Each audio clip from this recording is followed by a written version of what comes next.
Hi, I'm Peter Haddock and I'm here at Highways UK 2022. And we've come to a very quiet spot because it's super busy out there. Well, I'm joined by Joanna. And Joanna, you are Roads Director Development Director at National Highways. So you've got a big role to do.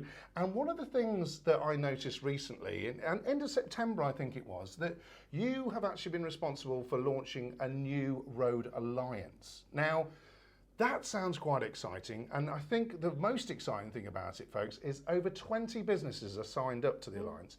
But I need to know what it's all about and what it's trying to do and how are you moving forward. Thus, grabbing you here at Highways UK so that I can have that conversation. Tell me a little bit about it and a little bit about your role as well, Joanna. Of course. So I'll start off with my role as Roads Development Director. So I look after research, innovation, energy, intelligent transport systems and road design, and I think I've got one of the best portfolios in the business. Fantastic. And it's absolutely fantastic. And the Roads Research Alliance is a really core part of our research areas, but actually what it does is it brings together a lot of the aspects over asset management, some of the work on digital, as well as some of the work that we do within roads development across the board.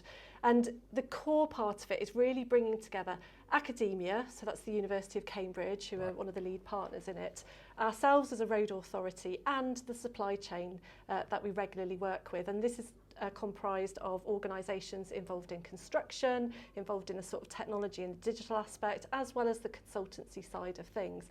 And actually, collectively, it's a really good opportunity to bring the sort of the brain power from the university, the challenge areas that we've got in National Highways around what does the future road network look like, how can we develop and deliver something that is self-monitoring and intelligent and sustainable and ultimately and most importantly safe, and then how can we use our supply chain and work collaboratively together to take desktop studies and the great ideas that are coming out through academia through to testing in off-site environments, construction sites, etc., but in a safe and controlled way, and then actually look at moving that through to deployment collaboratively and collectively. And it's probably one of the first of its kind that we've ever launched. And what's really interesting about this, folks, is there's a pot of money. Money's the important bit, and you're the enabler of this because you're getting the funds from government. But what is really interesting when I read into it is there's about £14.5 million.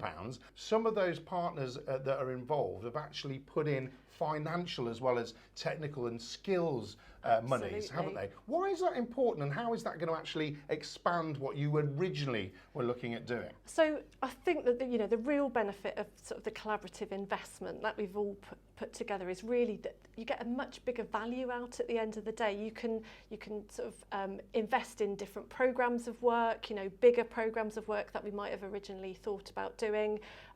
Actually, and then the value we get back actually is sort of several times the amount of funding that we've put in. And we've been very fortunate with the grant applications that we were awarded. In the sense, we've got European funding, we've got British Scientific Council funding and through the EPSRC, and as well as our own funding and the funding of the supply chain. And I think there's also, that level of commitment as well that comes with, that investment and a level of expectation. So, it really is about making sure we get the value out of the investment that we've all put in together.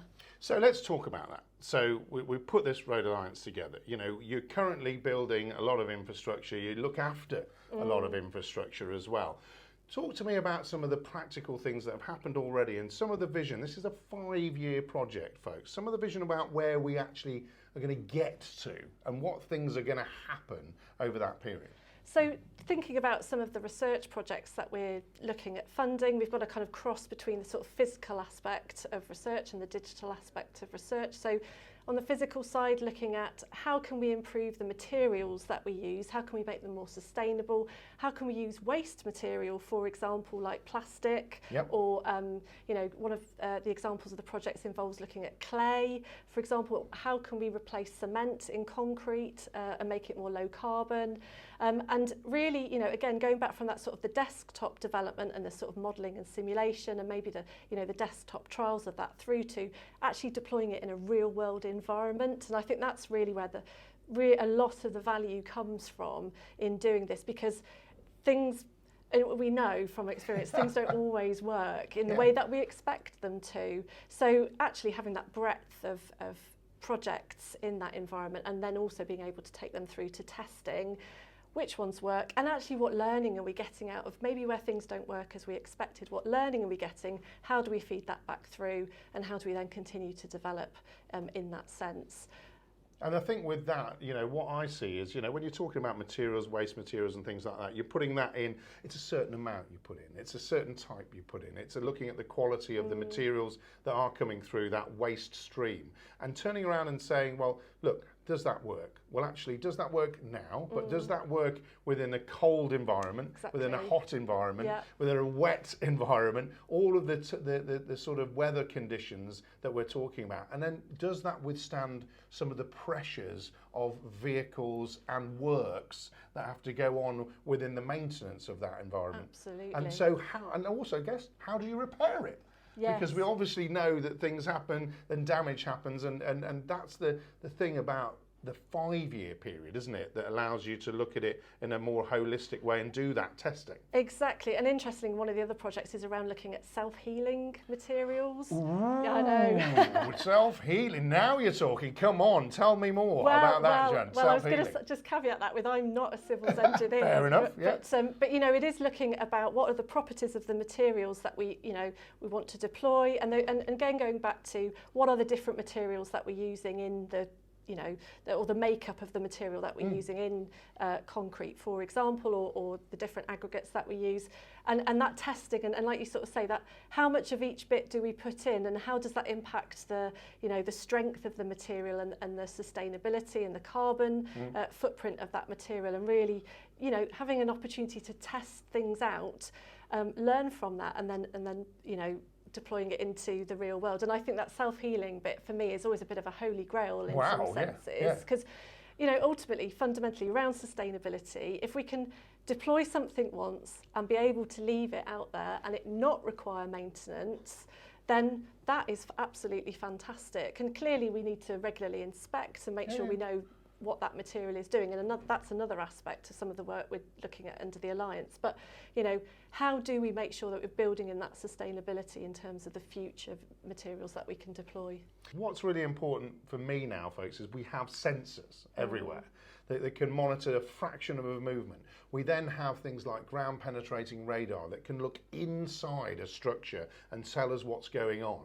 And then we have a lot of things that are saying, right, how do we take something, reuse it? And I talked earlier today about the carbon sink, that you can actually embed carbon into all of these processes, so the roads become a carbon sink for the industry. So we're actually being a sort of net zero is not there. We're minus sort of net zero when we can absorb carbon into the road and infrastructure, can't we? To be able to do that would be absolutely fantastic. And interestingly, I had a very similar conversation with somebody earlier today about actually the ambition is probably not net zero, it's minus. Yeah. Because if we can head for that, we'll definitely meet net zero. So everything that we can do to sort of build that thinking into, even from the sort of initial concept of something, what is it going to look like through that asset management life cycle, and how can we, massively reduce and almost give back something, into the sort of environment, and not just with the materials that we use, but the processes, the data centres.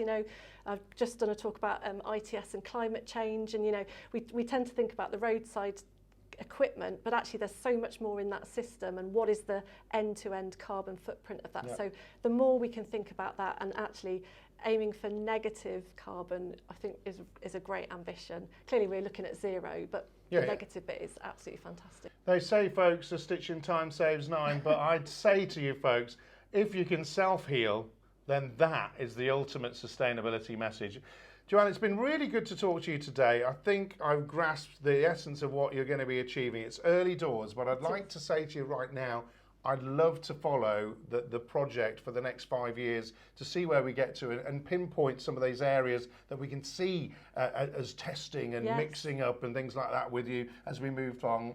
Thanks so much for talking to me at Highways UK today. Pleasure. And we'll see you again, hopefully, in the coming years to see what the Alliance comes up with. Absolutely, it'd be great to have you on board, Peter. Cheers.